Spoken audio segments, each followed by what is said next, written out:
গামলার মধ্যে 2টা ডিম ভেঙে নিয়েছি আর সেই ডিমের মধ্যে দিয়ে দিলাম বেশ খানিকটা দুধ। এই দুধগুলো ছিল একদম গরম, তাই এরপর দিয়ে দিলাম 2 চামচ চিনি। চিনি দেওয়া কমপ্লিট হয়ে গেলে তারপর অ্যাড করব হচ্ছে ইস্ট।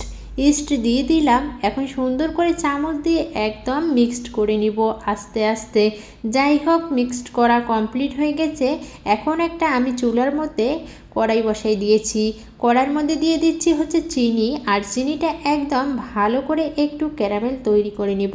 ক্যারামেল তৈরি হয়ে গেছে। এখন আমি এই ক্যারামেলটা একদম প্রেশার কুকারের মধ্যে ক্যারামেলটা একদম দিয়ে দিলাম। এখন সেই ক্যারামেলটা ভালো করে একদম মিক্সড করে নিলাম। যাই হোক, ক্যারামেল মিক্সড হয়ে গেছে।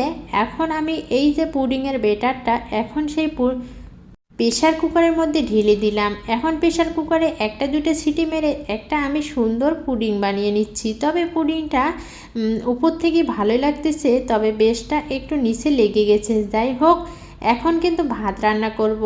ভাত প্রায় রান্না শেষের দিকে। আর এই ভাতের মধ্যে আজকে আমি সিদ্ধ দিব হচ্ছে পেঁপে। পেঁপের অর্ধেক একদম পাকা পেঁপে নিয়েছি, তাই কেটে নিয়ে একদম ভাতের মধ্যে দিয়ে দিলাম। হাতে নিয়েছি হচ্ছে একটা ডিম। এখন দিয়ে দিব সেই পাকা পেঁপের মধ্যে একটু ধনিয়া পাতা। এরপর ধনিয়া পাতা দেওয়া কমপ্লিট হয়ে গেলে ভাতের তো ধোয়া উঠতেছে, একটু কিন্তু ভাত হয়ে গেছে। একটা ডিম ভেঙে সেই আমি পেঁপের মধ্যে আর ধনিয়া পাতার মধ্যে একটা ডিম আমি এখানে ভেঙে দিব। আজকে আমি এই যে পেঁপেটা একদম সিদ্ধ করে নিচ্ছি আর ডিম সহ ধনিয়া পাতা। আমার মেয়ে কিন্তু ডিম খেতে খুব ভালোবাসে, তাই একরকম করে সিদ্ধ করে দিলে ও একাই চামচ দিয়ে কেটে কেটে এই ডিমগুলো খায়। যাই হোক, একটু দিয়ে দিলাম হচ্ছে ঘি। এখন ঢাকনা দিয়ে সুন্দর করে পেঁপে আর ঘি ধনিয়া পাতা একখানে সিদ্ধ করে তুলে নেব। এদিকে কিন্তু পেঁপে ধনিয়া পাতা ঘি সিদ্ধ হয়ে গেছে। এখন পেঁপেটা আগে তুলে নিচ্ছি। পেঁপেটা কিন্তু পাকা ছিল আর সিদ্ধও দারুণ হয়ে গেছে। এখন আমি ডিমটা উঠাই নিব।